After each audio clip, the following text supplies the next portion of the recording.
तर एका पक्षाचे दोन पक्ष झाले, एका नेत्याचे दोन नेते झाले, एका दसरा मेळाव्याचे दोन दसरा मेळावे झाले. पक्षाच्या वर्धापन दिनाचे सोहळे सुद्धा दोन ठिकाणी होऊ लागले. बाळासाहेब गेल्यानंतर अवघ्या 10-12 वर्षामध्ये ही वेळ आली आहे. 59 वर्षांपूर्वी 1966 साली शिवसेनेची स्थापना करताना बाळासाहेब ठाकरेंनी ही वेळ येईल असा विचार स्वप्नातही केला नसेल. आता हे सगळे सोहळे उद्धव ठाकरेंनी कडवट शेरेबाजी आरोप करायचे आणि एकनाथ शिंदेंनी त्यावर तितकंच कटू प्रत्युत्तर द्यायचं या वळणावर आले.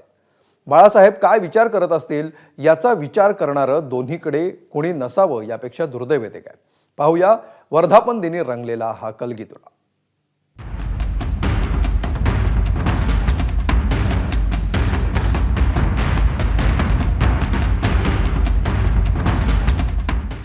मराठी माणसाच्या न्याय हक्कासाठी एक संघटना जन्माला आली. तिचं नाव शिवसेना.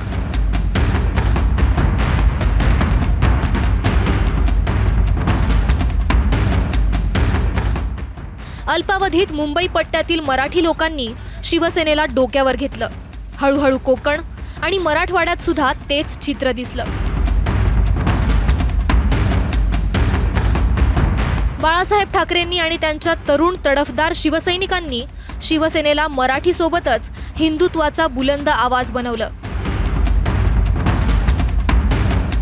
अशा संघटनेचा राजकीय पक्षाचा वर्धापन दिन गेले 3-4 वर्ष फक्त आरोप प्रत्यारोपांपुरताच उरलाय. दोन शकलं झालेल्या या पक्षाचे नेते उद्धव ठाकरे आणि एकनाथ शिंदे एकमेकांवर अक्षरशः तुटून पडले. उद्धव ठाकरेंनी तर नाना पाटेकरांच्या प्रहार चित्रपटाला आठवत किल मी असं आव्हान दिलं. त्याला शिंदेंनी दुसऱ्या डायलॉगनं उत्तर दिलं. एक पिक्चर मी पाहिला, प्रहार नावाचा. कोणाचा? नाना पाटेकर. किती जणांनी पाहिलाय?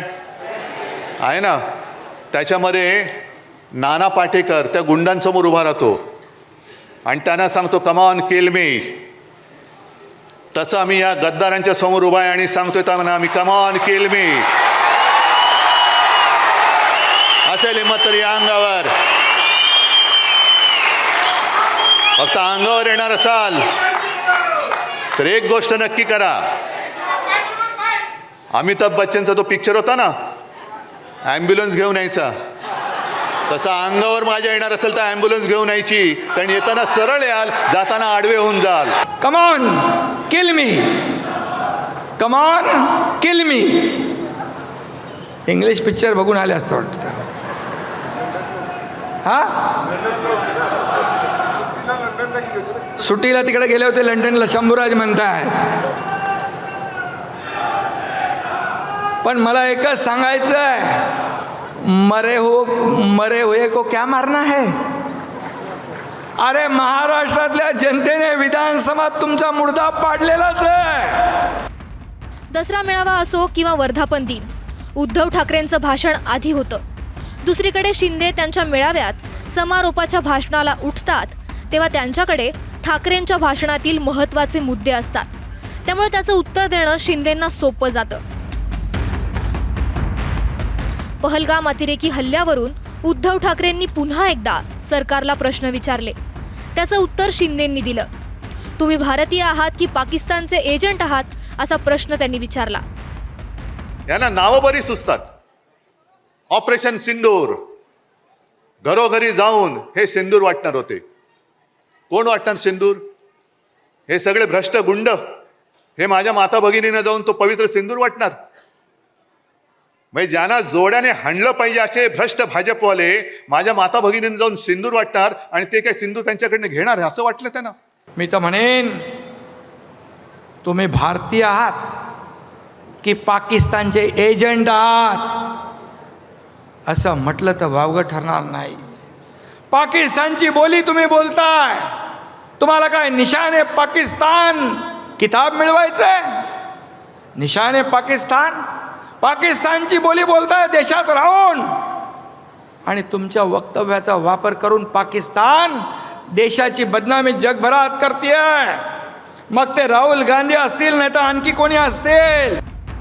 एकनाथ शिंदेंच्या प्रत्युत्तराला दुसऱ्या दिवशी सकाळी खासदार संजय राऊतांनी आपल्या शैलीमध्ये उत्तर दिलंय. हे अघोरी लोक आहेत या वाक्याचा पुनरुच्चार राऊतांनी केला. ही अघोरी विद्या जी सुरू आहे याच्याविषयी जास्त माहिती द्यायची तर ते या राज्याच्या मुख्यमंत्र्यांना एलिमिनेट करून तिथे आमचा नेता यावा यासाठी अघोरी विद्येचे प्रकार एसएनसी गटाचे लोक ठिकठिकाणी करतायत. हे मी वारंवार आपल्याला सांगितलं आहे. माझा विश्वास नाही, मी अंधश्रद्धाळू नाही, पण हे समोर येत आहे ना. म्हणजे कोणत्या मानसिकतेमध्ये या राज्याचं मंत्रिमंडळ आहे. बघा, शिंद्यांचा एक गट आहे, एक गट आहे जो अघोरी विद्येतून निर्माण झालेला आहे. अशा लोकांच्या हातात जर महाराष्ट्राचं राजकारण गेलं असेल तर हे शाहू फुले आंबेडकर प्रबोधनकार ठाकरे यांच्या महाराष्ट्राचं कमालीचं दुर्दैव आहे. उद्धव ठाकरेंनी किल मी म्हणणं हा प्रकार सहानुभूती मिळवण्याचा प्रयत्न आहे अशी टीका खासदार नरेश म्हस्केंनी केली आहे. तर विधानसभेत जनतेनं उत्तर दिलंय असं उदय सामंत म्हणाले. हे बघा, लोकांना सहानुभूती ठाकरे नावाचा फायदा किती घेणार. लोकांनी महाराष्ट्राच्या विधानसभेमध्ये उद्धव ठाकरे यांना दाखवून दिलंय. 100 जागा लढतात, 20 जागा निवडून येतात. एकनाथ शिंदे 80 जागा लढतात, 60 जागा निवडून येतात. त्यामुळे लोक कुणासोबत आहे, बाळासाहेबांचा आदर्श, बाळासाहेबांचा वारसा कोण चालवतंय हे महाराष्ट्रातील जनतेने प्रूव्ह केलेलं आहे. ही अशीच भाषणं त्यांनी विधानसभेला देखील केलेली होती, तरी रिझल्ट हा 23% लागला आहे हे शिंदेसाहेबांनी सांगितलं. आणि राजकारणामध्ये किल मी आणि हे असे बोलायची काही आवश्यकता नसते.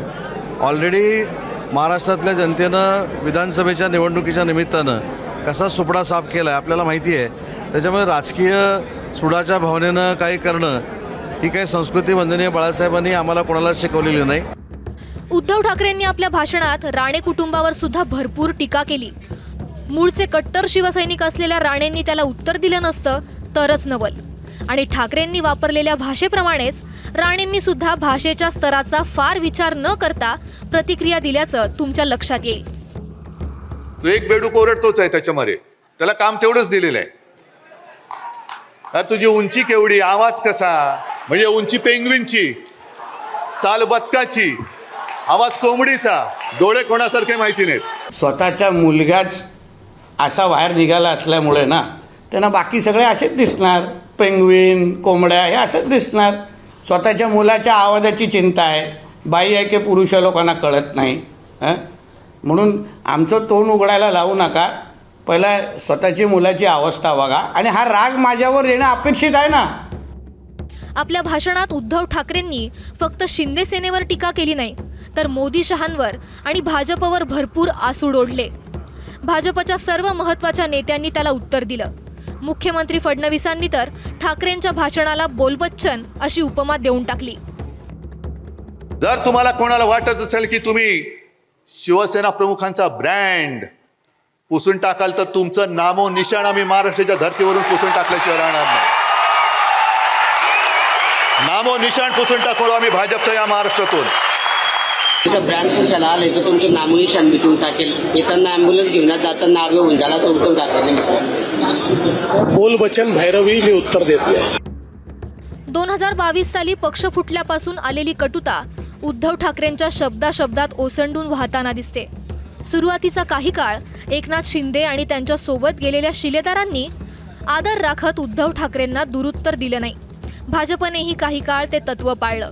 मात्र आता दोन्ही बाजूचे नेते कोणतीही भाषा वर्ज नाही हेच दाखवून देत आहेत. उद्धव ठाकरेंचा सगळा फोकस शिंदे आणि त्यांच्या शिलेदारांवर प्रहार करण्यावर आहे. आणि शिवसेनेतील एकही नेता जशास तसं उत्तर देताना मागं पुढं पाहत नाही हे चित्र आहे.